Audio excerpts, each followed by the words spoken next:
NCERT class 10th mathematics exercise number 1.4 के question number 1 को cover करने जा रहे हैं हम।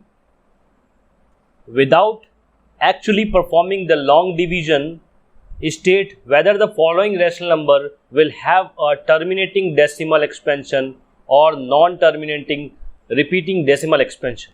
यहाँ पे आपको कंप्लीट 10 डिफरेंट रैशनल नंबर दिए हुए हैं। इन रैशनल नंबर्स में आपको विदाउट कैलकुलेटिंग लॉन्ग डिवीजन आपको फाइंड करना है कि कौन सा रैशनल नंबर टर्मिनेटिंग है और कौन सा रैशनल नंबर नॉन टर्मिनेटिंग है। टर्मिनेटिंग का मतलब यदि कोई ऐसी वैल्यू है जो डिवाइड होने के बाद अपना रिमाइंडर 0 देती है, ये कहलाती हैं terminating values. Means 8 divide by 2 एक टर्मिनेटिंग डेसिमल एक्सपेंशन है। ओके, इसको हम लोग टर्मिनेटिंग डेसिमल एक्सपेंशन बोल सकते हैं क्योंकि इस तरह के रैशनल नंबर में जो रिमाइंडर आता है उसकी वैल्यू 0 होती है। इसी तरीके से जब आप डिवाइड करते हैं किसी वैल्यू को और रिमाइंडर आपका 0 नहीं आता, और ऐसे रैशनल नंबर जिनको डिवाइड करने के बाद रिमाइंडर कभी भी 0 नहीं आता, रिमाइंडर 0 नहीं आएगा, आपकी बस वैल्यू रिपीट होती जाएगी। इस तरह के जो नंबर्स होते हैं, रैशनल नंबर्स होते हैं, वो कहलाते हैं नॉन टर्मिनेटिंग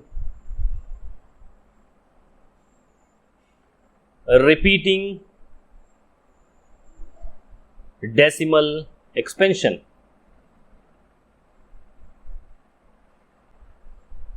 इसी में डेसिमल एक्सपेंशन का मतलब क्या है कि जो डेसिमल के बाद वैल्यू आ रही है वो टर्मिनेटिंग हो जाती है। जैसे इसी का एक और एग्जांपल अगर आप देखना चाहें तो देखिएगा कि 8 डिवाइडेड बाई 16, यदि आप इसको डिवाइड करते हैं तो डेफिनेटली कितना आएगा 0.5। ये 0.5 आ रहा है, इसका मतलब 0.5 के बाद सारी वैल्यू 0 हो जाती है, रिमाइंडर 0 हो जाता है, जिसे हम लोग क्या कह रहे हैं, टर्मिनेटिंग डेसिमल एक्सपेंशन कह रहे हैं। तो यहां से एक चीज क्लियर समझ में आती है कि किसी भी रैशनल नंबर में जहां पे ये डिनोमिनेटर q के जो फैक्टर्स हों वो केवल 2 के हों या केवल 5 के हों या 2 और 5 के फॉर्म में हों, देन इस केसेस में आपके हर रैशनल नंबर जो आते हैं वो टर्मिनेटिंग डेसिमल एक्सपेंशन ही रिप्रेजेंट करते हैं। इनके अलावा यदि कोई और दूसरे फैक्टर्स होते हैं डिनोमिनेटर में तो वो रिप्रेजेंटेशन होता है non terminating repeating decimal expansion का। तो यहां से एक बेसिक कॉन्सेप्ट उम्मीद करता हूं आपको समझ में आ गया होगा। क्वेश्चन नंबर 1 में हर पार्ट को कैसे कवर करना है। जैसे यदि हम बात करते हैं फर्स्ट पार्ट की, जहां पे आपको डिनोमिनेटर चेक करना है कि 3, 1, 2, 5 इनके फैक्टर्स क्या क्या हैं। तो आप जब फैक्टर चेक करते हैं तो कुछ इस प्रकार से आप चेक करते हैं 5 6 जा 30, 5 2 जा 10 एंड 5 5 जा 25, 5 1 जा 5, 5 2 जा 10 एंड 5 5 जा 25, 5 2 जा 10 एंड 5 5 जा 25, 5 5 जा 25 एंड 5 1 जा 5। तो टोटल कितने आ गए 1 2 3 4 5। मीन्स इसके जो फैक्टर आ रहे हैं वो कैसे आ रहे हैं 5 टू दी पावर 5 या 5 टाइम्स। तो यहाँ पे अगर आप समझने की कोशिश करें कि 2 के पावर एक n वैल्यू है और 5 के पावर m वैल्यू है, डिनोमिनेटर में इनका कॉम्बिनेशन ही रिप्रेजेंट करेगा कि वो नंबर टर्मिनेटिंग है या फिर नॉन टर्मिनेटिंग है। यहाँ पे कंप्लीट वैल्यू जो है जहाँ पे फैक्टर केवल 5 के फॉर्म में है, इट मीन्स यहाँ पे n की वैल्यू कितनी है 0 है और m की वैल्यू कितनी है 5 है। देन ये किसका रिप्रेजेंटेशन होगा, ये रिप्रेजेंटेशन होगा टर्मिनेटिंग डेसिमल एक्सपेंशन का, टर्मिनेटिंग डेसिमल एक्सपेंशन का। इसको लिखना कैसे है वो अभी हम लोग देख लेते हैं। ओके, चलिए अब हम लोग देखते हैं 1 बाय 1 सारे क्वेश्चन नंबर 1 के सभी पार्ट्स के एक्सप्लेनेशन, किस तरीके से आपको इसे रिप्रेजेंट करना है, किस तरीके से आपको इसको लिखना है। सबसे पहले हम लोग फर्स्ट पार्ट को देखते हैं। फर्स्ट पार्ट का जो क्वेश्चन है वो है 13 डिवाइडेड बाई 3 1 2 5। जहां पे आपने 3 1 2 5 को फैक्टर किया रफ में तो आपको मिली क्या वैल्यू 5 टू दी पावर 5। यहां से आप क्या लिख सकते हैं, here denominator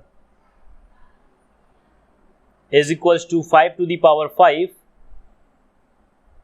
which is of the form 2 to the power n multiply with 5 to the power m, where n is equals to 0 and m is equals to 5. So the rational number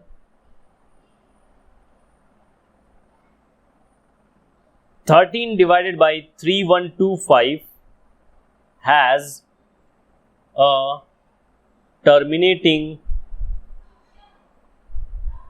decimal expansion. और ये आपका final answer होगा। कुछ इस तरीके से आपको सारे क्वेश्चंस कवर करने हैं। जब आप 17/8 की बात करते हैं तो यहाँ पे जो वैल्यू आती है वो क्या आएगी, यहाँ पे इसका फैक्टर होगा 2 to the power 4, 2 to the power 3, जिसमें आपको कंप्लीट वैल्यू 2 की मिल रही है, जहां पे n की वैल्यू है कितनी 3 एंड 5 की वैल्यू है कितनी 0। मींस ये भी क्या रिप्रेजेंट कर रहा है, ये रिप्रेजेंट कर रहा है टर्मिनेटिंग डेसिमल एक्सपेंशन। और इसके लिखने का तरीका कुछ ऐसा सेम यही होगा जैसा मैंने आपको फर्स्ट पार्ट में दिखा दिया। यहाँ पे आप 17/8 लिखेंगे, 17/2 to the power 3 लिखेंगे, देन इसके बाद यहाँ पे लिखना होगा आपको here denominator equals to 2 to the power 3 which is of the form 2 power n into 5 के power m, where n is equals to what 3 and m equals to what 0. So the rational number 17/8 has a terminating decimal expansion. ये second part का ऐसा solution करेंगे। Then इसके बाद third part को जब आप चेक करें तो इसके जो डिनोमिनेटर है इसको आप फैक्टराइज करें। इस थर्ड पार्ट के डिनोमिनेटर को जब आप फैक्टराइज करेंगे तो वैल्यू आती है 5 मल्टीप्लाई विथ 7 मल्टीप्लाई विथ 13। यहाँ पे 5 के अलावा 2 फैक्टर और मिल रहे हैं, जिसकी वजह से ये जो रिजल्ट होगा वो कैसा होगा, नॉन टर्मिनेटिंग डेसिमल एक्सपेंशन का।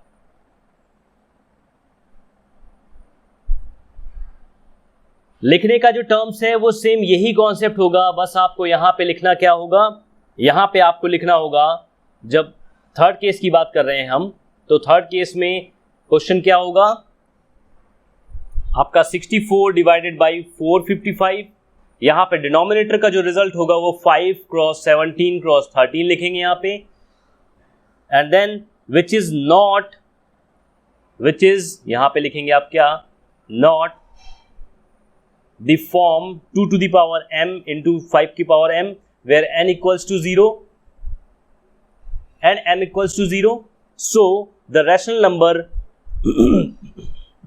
64 divided by 455 has a non-terminating decimal expansion. मैंने आपको दोनों तरीके से बता दिया। पहला टर्मिनेटिंग डेसिमल एक्सपेंशन को कैसे लिखना है ये फर्स्ट पार्ट में हम लोगों ने देख लिया। थर्ड पार्ट में नॉन टर्मिनेटिंग का केस बन रहा है, इस पार्ट को भी हम लोगों ने कवर कर लिया। देन इसके बाद फोर्थ वाले पार्ट के डिनोमिनेटर को देखिएगा।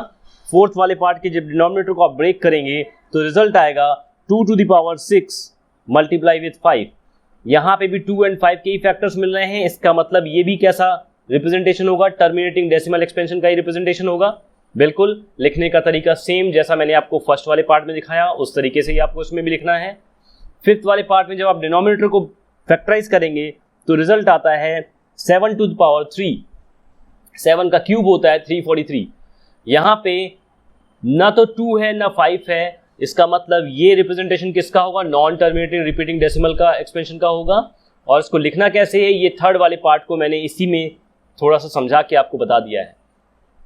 फोर्थ वाले क्वेश्चन में देखेंगे जहाँ पे ये डिनोमिनेटर में पहले से ही 2 to the power 3 and 5 to the power 2 के फॉर्म में ये इन्होंने ब्रेक करके रखा है। ये एग्जैक्टली किस फॉर्म में दिख रहा है आपको, 2 to the power n और 5 to the power m के फॉर्म में मिल रहा है। इसका मतलब ये रिजल्ट होगा किसका, टर्मिनेटिंग डेसिमल एक्सपेंशन का होगा। इसी तरीके से जब आप सेवंथ वाला क्वेश्चन देखें तो यहाँ पे आपको डिनोमिनेटर में दिख रहा है फैक्टर 2 के हैं, 5 के एंड 7 के हैं। ये कैसा होगा, non terminating repeating decimal expansion होगा। क्यों, क्योंकि यहाँ पे फैक्टर 2 और 5 के अलावा 7 भी है, और टर्मिनेटिंग वैल्यू तभी आती है जब फैक्टर में 2 and 5 वैल्यू केवल होती है, जिसकी वजह से ये रिप्रेजेंटेशन होगा non terminating repeating decimal expansion का। 8 नंबर देखिएगा, ये बहुत इंपॉर्टेंट टर्म है 6/15। ये 6/15 को प्राइम नहीं है, इसको पहले आपको को प्राइम चेंज करना होगा। को प्राइम मीन्स ऐसे नंबर जिनके HCF 1 आते हैं, जिनके HCF 1 आएंगे तभी आप उसको रैशनल नंबर के फॉर्म में आप रिप्रेजेंट कर पाएंगे टर्मिनेटिंग है कि नॉन टर्मिनेटिंग है। इसको जब आप डिवाइड करेंगे 3 से तो 3 2 जा 6 एंड 3 5 जा 15 मीन्स अब आप चेक करेंगे 2/5 के फॉर्म को न कि 6/15 फॉर्म को। यहाँ पे 5 जो आपको दिख रहा है वो डायरेक्टली एज ए फैक्टर 5 ही रिप्रेजेंट हो रहा है। इसका मतलब ये क्या रिप्रेजेंट करेगा, टर्मिनेटिंग वैल्यू को रिप्रेजेंट करेगा, टर्मिनेटिंग डेसिमल एक्सपेंशन को रिप्रेजेंट करेगा। देन 9th वाला क्वेश्चन देखिए 35/50 5 7 जा एंड 5 10 जा। देन आप चेक करेंगे 7/10 वैल्यू को, न कि 35/50 वैल्यू को, क्योंकि यहाँ पे ये को प्राइम्स के फॉर्म में नहीं है, लेकिन यहाँ पे 7/10 एक को प्राइम फॉर्म है। इसको भी जब आप चेक करेंगे और 10 के फैक्टर्स को देखेंगे तो 2 × 5 मिलेगा और यहाँ से ये रिप्रेजेंट हो जाएगा कि ये भी एक टर्मिनेटिंग डेसिमल एक्सपेंशन है, डेसिमल एक्सपेंशन का फॉर्म है। Okay, last question 77 divide by 210, इसे भी आप डिवाइड करेंगे पहले 7 से, 7 11 जा एंड 7 30 जा। देन इसके बाद 11/30 को आप चेक करेंगे, ना कि 77/210 को चेक करें।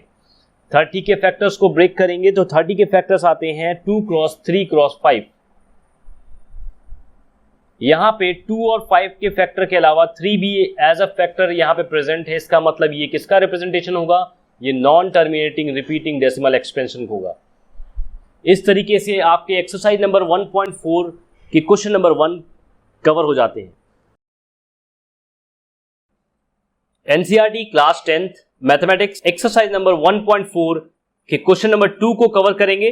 Write down the decimal expansion of those rational number in question number 1 above which have terminating decimal expansion। Question number 1 में जो टर्मिनेटिंग डेसिमल एक्सपेंशन की वैल्यूज आ रही थी उनके फाइनल डेसिमल एक्सपेंशन को रिप्रेजेंट करके दिखाना है। क्वेश्चन नंबर 1 में जो भी क्वेश्चंस थे उनको अब मैं डिस्प्ले करा देता हूं आपको। कुछ इस तरह का क्वेश्चन नंबर में 10 पार्ट्स थे।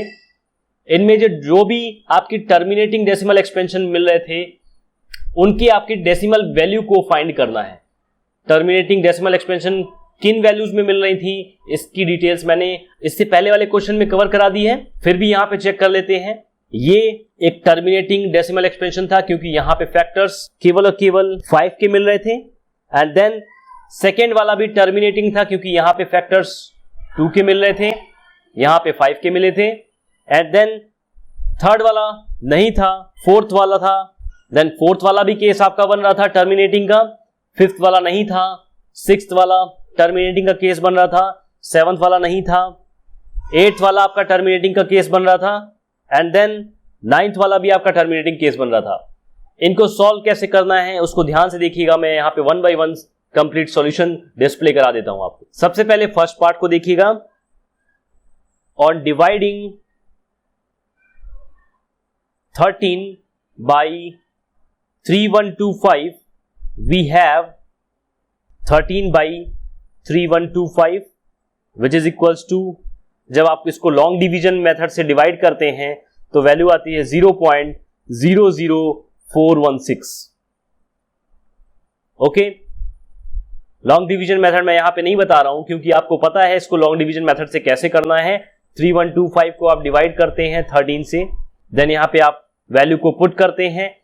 जैसा डिवीजन अभी तक आप पढ़ते आए हैं सेम उसी तरीके से यहां पे आप डिवाइड करते हैं और वैल्यू फाइंड करते हैं और वैल्यू आपको कुछ ये निकल के आती है। सेकेंड पार्ट भी आपका टर्मिनेटिंग था, इसको भी आप डिवाइड करेंगे किस तरीके से, 17 डिवाइडेड बाई 8 और इसका रिजल्ट निकल के आएगा 2.125। थर्ड वाला नॉन टर्मिनेटिंग था इसलिए इसकी वैल्यू नहीं निकालनी है। फोर्थ वाला चेक करिएगा 15 डिवाइडेड बाई 1600, इसकी वैल्यू जब आप इसको कैलकुलेट करेंगे तो वैल्यू निकल के आती है 0.009375। लॉन्ग डिवीजन से करना है, ये सारी मेथड्स आपको पता है पहले से, इसलिए मैं इसे लॉन्ग डिवीजन से करके नहीं दिखा रहा हूं। यदि फिर भी कुछ डाउट है लॉन्ग डिवीजन में तो आप मेरे व्हाट्सएप ग्रुप में ज्वाइन होके अपने डाउट को क्लियर कर सकते हैं। देन फिफ्थ वाला part again non terminating repeating decimal expansion था। सिक्स्थ वाला पार्ट टर्मिनेटिंग डेसिमल एक्सपेंशन है, इसको भी कवर कर लेते हैं। इसकी वैल्यू मैं आपको बता देता हूं, 23 divided by 2 to the power 3 multiply with 5 to the power 2, इसकी वैल्यू आती है 23 डिवाइडेड बाई 200, और जब आप इसको डिवाइड करते हैं तो वैल्यू निकल के आती है 0.115। देन सेवंथ वाला, यहां पे 7 एज ए फैक्टर था जिसकी वजह से ये नॉन टर्मिनेटिंग वैल्यू रिप्रेजेंट करेगा। 8th वाला 6/15 को जब आप डिवाइड करेंगे 3 से तो वैल्यू निकल के आए 3 2 6 एंड 3 5 15। यहां पे 5 एज ए फैक्टर था, इसका मतलब ये टर्मिनेटिंग रिप्रेजेंटेशन था, और इसकी वैल्यू क्या आएगी उसको देख लेते हैं। 8th वाला 6/15 को जब आप डिवाइड करते हैं तो वैल्यू आती है 0.4। इसी तरीके से 9th वाला, ये भी टर्मिनेटिंग वैल्यू रिप्रेजेंट कर रहा था। 35/50 को जब आप डिवाइड करेंगे तो इनकी वैल्यू आती है 0.7। 77/210 को जब आप डिवाइड करेंगे तो वैल्यू आएगी 11/30, और यहां पे फैक्टर जो है 2 into 3 into 5 हो रहे हैं, इसका मतलब 2 5 के अलावा 3 भी एज ए फैक्टर है। इसका मतलब ये जो वैल्यू है वो non terminating repeating decimal expansion की है। तो इन 10 पार्ट्स में जितने भी पार्ट्स टर्मिनेटिंग के थे उसको मैंने इस सॉल्यूशन वाले पार्ट में आपको रिप्रेजेंट करके दिखा दिया है। NCERT class 10th mathematics exercise number 1.4 के क्वेश्चन नंबर 3 को कवर करेंगे। अब the following real number have decimal expansion as given below. In each case decide whether they are rational or not. If they are rational and of the form p by q, what can you say about the prime factor of q? यहां पे question ये पूछ रहा है कि जो भी आपको यहां पे डेसिमल एक्सपेंशन दिख रहे हैं, ये जो डेसिमल एक्सपेंशन दिख रहे हैं फर्स्ट सेकेंड थर्ड पार्ट में, in first second third part से आपको ये बताना है कि ये रैशनल है या फिर इररेशनल है। यदि ये रैशनल है और p बाई क्यू का फॉर्म रिप्रेजेंट करते हैं तो इसमें q के फैक्टर्स से रिलेटेड आप कुछ कमेंट करें। कमेंट क्या करना है उसको मैं अभी आपको डिस्प्ले करा देता हूं इसी क्वेश्चन के सॉल्यूशंस के साथ। सबसे पहले हम लोग फर्स्ट पार्ट को देखते हैं। फर्स्ट पार्ट जो कि आपका 43.12345678 यहां पे यदि आप इस वैल्यू को चेक करें तो ये एक टर्मिनेटिंग वैल्यू है, जिसे अगर आप p बाई क्यू के फॉर्म में लिखना चाहें तो p बाई क्यू के फॉर्म में कैसे लिखेंगे, 4 3 and then 1 2 3 4 5 6 7 8 9 and divided by ये कंप्लीट जीरो। कितने जीरोस आ जाएंगे, कंप्लीट 9 जीरोस आ जाएंगे। इसका मतलब 10 टू द पावर 9।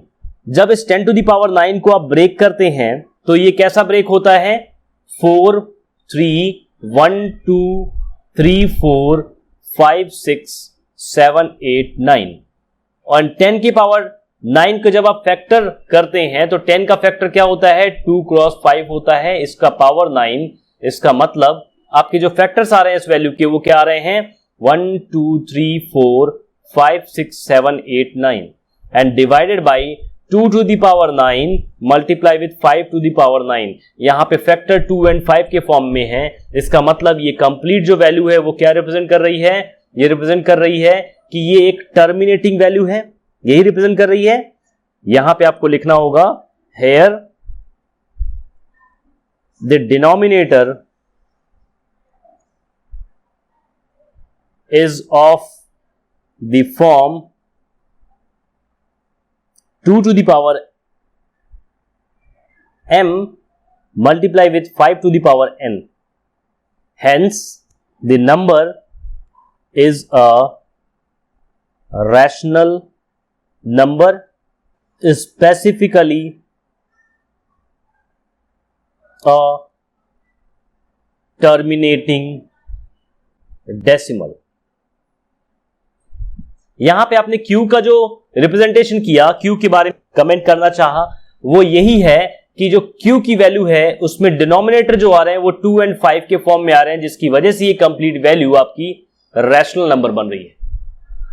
इसी तरीके से जब आप सेकेंड वैल्यू को चेक करेंगे, सेकेंड पार्ट को चेक करेंगे, सेकेंड पार्ट क्या था, सेकेंड पार्ट है 0.120 1200 12000 1 2 4 टाइम्स 0 इस तरीके से ये नॉन टर्मिनेटिंग वैल्यू को रिप्रेजेंट कर रहा है। और आपको पता है कोई भी नंबर जो नॉन टर्मिनेटिंग नॉन रिपीटिंग होता है वो कैसा नंबर होता है, वो रैशनल नंबर ना होके इररेशनल नंबर होता है। इसलिए आपको यहां पे क्या लिखना होगा, since the given decimal expansion is a non repeating and non terminating, hence it is not a rational। और जब ये रैशनल नहीं है तो आपको इसे P by Q के फॉर्म में रिप्रेजेंट करने की जरूरत नहीं है। देन थर्ड वाले पार्ट को कवर करते हैं। इसके लिए मैं ये सेकेंड वाला पार्ट जरा रब कर दूं। थर्ड पार्ट जहां पे आपको 43.123456789 का बार लिखा हुआ है। इसका मतलब बार बार ये वैल्यू रिपीट हो रही है। और जब कभी भी आप इसको P by Q के फॉर्म में रिप्रेजेंट करते हैं तो डिवाइड में आपकी 9 की वैल्यू आती है। ये आपको ध्यान होगा जब हम 9th क्लास में फर्स्ट चैप्टर को पढ़ रहे थे कि किसी भी वैल्यू को 0.3 को 3 के बार को आप ब्रेक करते हैं तो इसकी वैल्यू क्या आती थी, 3/9 आती थी। यहां पे डिनोमिनेटर में जो है वो 2 और 5 के फैक्टर्स आपको नहीं मिलते थे, जिसकी वजह से ये नॉन टर्मिनेटिंग वैल्यू रिप्रेजेंट करते थे। रैशनल तो होते थे लेकिन नॉन टर्मिनेटिंग वैल्यू रिप्रेजेंट करते थे। सेम इसी तरीके से आपको यहां पे भी सॉल्व करना है। जब ये बार वाले केस होते हैं उस केस में आपको लिखना क्या है, since the given number is a non terminating but repeating, so it is a rational number, but the denominator is not in the form 2 to the power m multiply with 5 to the power n। बस यहां तक आपको इसे लिख के final कर देना है और यही आपका फाइनल आंसर होगा। इस कंप्लीट सॉल्यूशन से रिलेटेड यदि आपको कुछ डाउट है तो आप फ्रैंकली इसी वीडियो के डिस्क्रिप्शन बॉक्स में दिए हुए व्हाट्सएप ग्रुप में ज्वाइन होकर अपने डाउट को क्लियर कर सकते हैं। Thank you for joining this session and thank you for watching this video.